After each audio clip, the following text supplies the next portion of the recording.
Es gibt auch Fußballer, da muss ich sagen, das ist toll.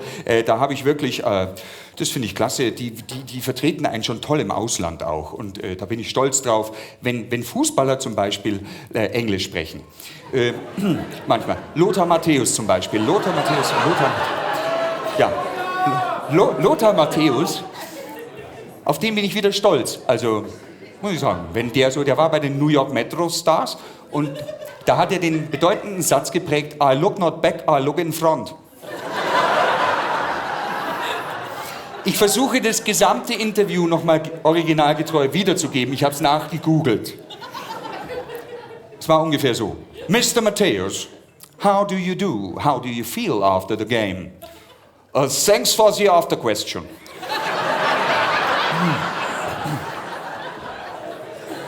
Not very good.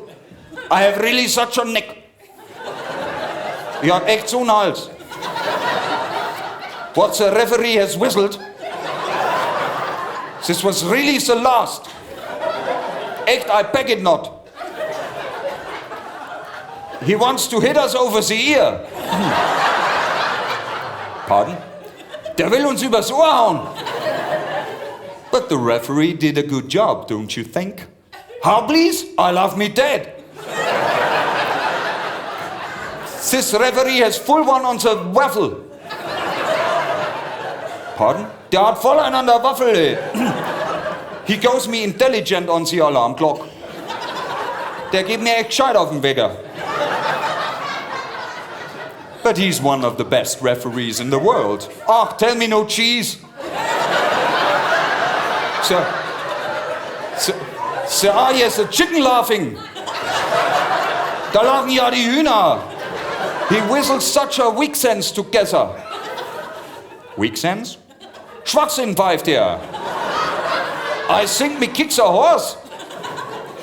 Da tritt mir ein Pferd. This referee is under all pig. Under aller Sau. He has full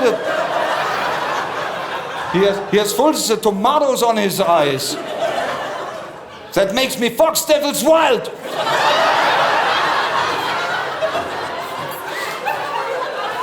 And I verspreche you, when I see him, I make him ready.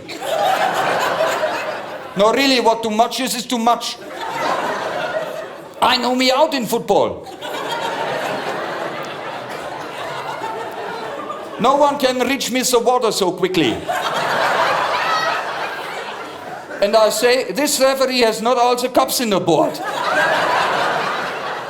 For me, he can go where the pepper grows, nothing for ungood. So, das war.